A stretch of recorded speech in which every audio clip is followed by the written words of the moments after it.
You're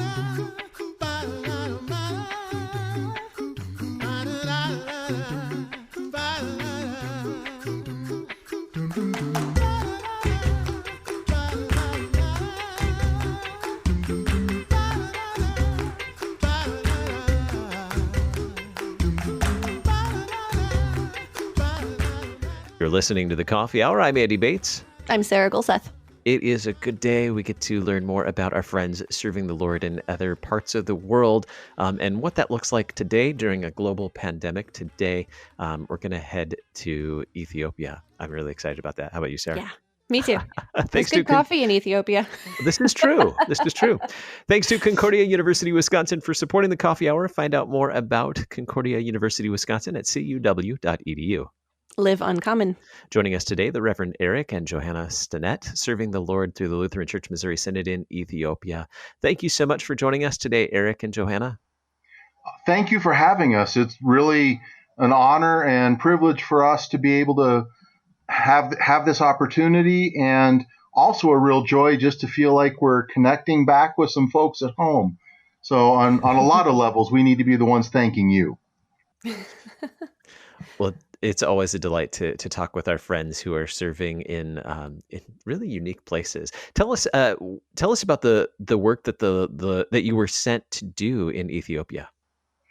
Okay, well, from the Office of International Mission, my title would be Theological Educator, and what I was sent to do was teach at the mother seminary of the church body that we're in partnership with here, the Ethiopian Evangelical Church Mekane Yesus.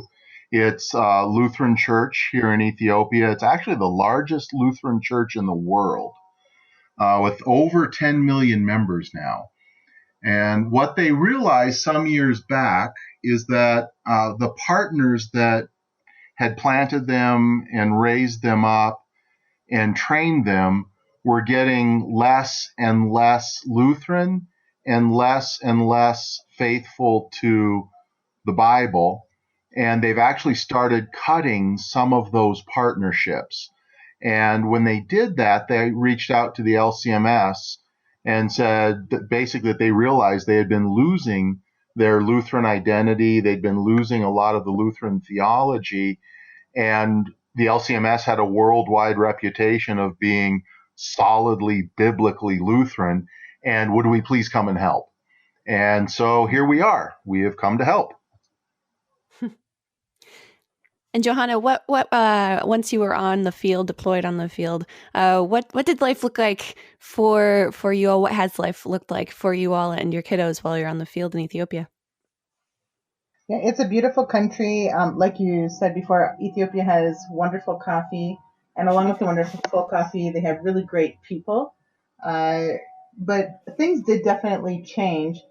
There's no such thing as like a local Walmart or department store that you can just go to for clothing. Like our average clothing store is probably I would say about 5 feet by about 10 feet deep, and 5 feet wide by 10 feet deep. And you go in, and it's Ethiopian custom if you want to go shopping. As soon as you enter the store, this tiny little place where you're practically hitting both sides of the store as you walk in, they want you to sit down, and then they serve you, and they pull out a shirt. Do you like this one? No? Okay, let me take another one. Do you like this one? And they only have one of every size. So it's kind of fun to go through that. It can be frustrating too, but it's kind of fun just to sit there and they're like, do you like this? And you feel really kind of royal. For food, we can get everything we need, not necessarily everything we want, but that's okay. And it's the same with like shoes and clothing and things like that. So we can find that all of our needs are being met.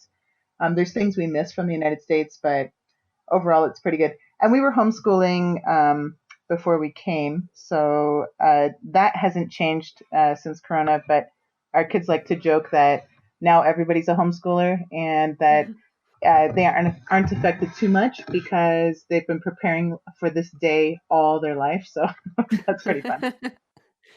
Sure. How has the community around you been affected by the coronavirus pandemic? Honestly, the biggest effect has been really the fear of what this could turn into. The last time I looked at the numbers, there were right around 260 confirmed cases in the country. So from an actual health standpoint, Ethiopia has not been hit hard, but the fear that they could be really has a lot of people very nervous. And it's really forced a change in cultural behavior. As Johanna said, Ethiopia has nice people. They are very friendly, very close. And normally, when you greet someone, there's a handshake that goes on for a while and involves a couple of shoulder bumps, and you're really close, face to face. The greeting alone could take 5 to 10 minutes before you even really start the conversation, and you're just right there, right? No personal bubble. And now they're all 10 feet apart, and you can see it. You can see fear in people's eyes as they're standing apart and worried about getting close. And that, I think, has been the biggest change. In day-to-day life, Ethiopia has not shut down the vast majority of business. And the reason for that is that most of Ethiopia really lives day by day. Unless you're a business owner, you earn enough. If you're a laborer, you earn enough today to buy food tonight and tomorrow morning, and you have to go to work tomorrow to buy food for the next day. It's almost like what you see in the Bible in some of Jesus' parables about the laborers, and at the end of the day, after laboring in the field, they're paid their one denarius that will get them through the next day. That's the way a lot of the people are here. And so if you shut down a business, well, people can't sustain that for even 3 days, let alone a week, 2 weeks, a month. So business still goes on, but it is much slower. People aren't going out socially.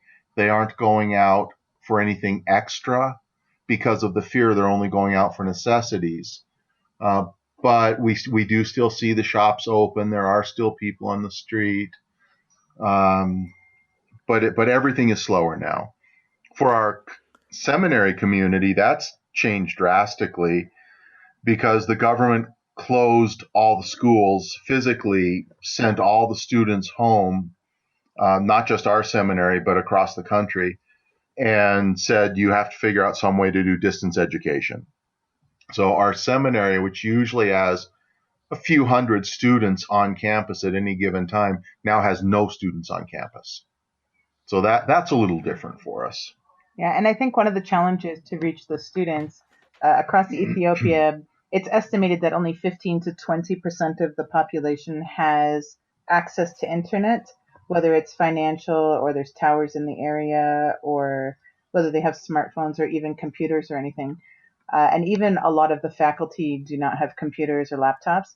So to do anything electronically to try and reach the students is extremely difficult. So even the fact that we have the technology, that you have the technology for us to visit right now is a blessing. It is, very much so. In fact, if we tried to do this just 2 years ago, we'd be struggling to maintain the connection. They've been upgrading their ability even while we've been here. What about local congregations? How are they continuing in the midst of the pandemic? Unfortunately, they are one of the things that did get shut down. Large gatherings have been closed. The businesses are all still open because, a few people go into a shop and then they come out, and a few more go in and a few come out. But something like a church service where you're going to have 200, 300, 500 people packed tightly into one room, those things have all been closed down. And that is the reality of the churches here. In the United States, we're used to seeing large buildings half empty. My brother is a pastor in the States, and I know they're able to hold services right now and socially distance appropriately within the nave. Here you can't do that. The small churches will still jam 200-300 people in, and you might even see people sitting on one another's laps. The parents will have the kids on their laps. Families will be wedged in closely together, and when there's no more seating, you see people standing in the aisles, standing against the back walls. And because of that, the nature of these churches being so tightly packed with so many people, the government just said, no, that's too much risk. We can't do that. So at this point, the congregations are closed down. Mm-hmm. The church we work with, Mekane Yesus, the EECMY has Mekane Yesus Television, and so they are broadcasting television service every Sunday. They're broadcasting devotions each day, and so that's how worship needs are being met right now. How can we pray for you and support you during this time while you're on the field and dealing with this pandemic while you're on the field? I think maybe praying for the people of Ethiopia who have food insecurities. And also, it's kind of a double whammy right now. Ethiopia has a huge invasion of locusts, especially to the south part. So many of the farms and farmers have just been devastated by those locusts coming through from Yemen. And unfortunately, they don't have the resources to deal with the locusts as well as an economic repression at the same time with the corona going on. So if you could pray for the people's daily needs, they're literally in the Lord's Prayer, how we pray for our daily bread, that would be a huge blessing. Also for a way to get through to the students, to let them access. Some of them, Eric teaches in the master's program. So for the master's students to finish, they have to submit their theses, and more than 80 to 85% of them are unreachable right now. Some of them are, this is kind of interesting, but one fellow goes an hour and a half just to charge his flip phone because they don't have electricity in their village, let alone internet. So to reach a lot of these students who are traveling sometimes by a minibus, which is a van to us, for them to find a way to finish out their course studies this year, or maybe to have the resources to come back next year, would be a really great blessing to us if you were praying for that. And also just for the seminary itself.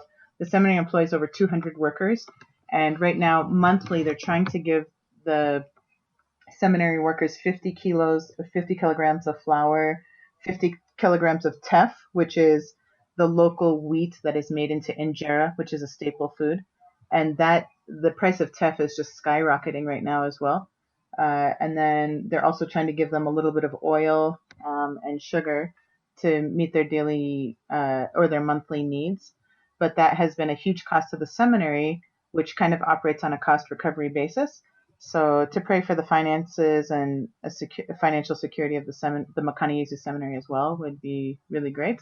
And then also on a personal note, just for our family, we were supposed to come home on home service. We were supposed to leave actually May 22nd, this next Friday coming up.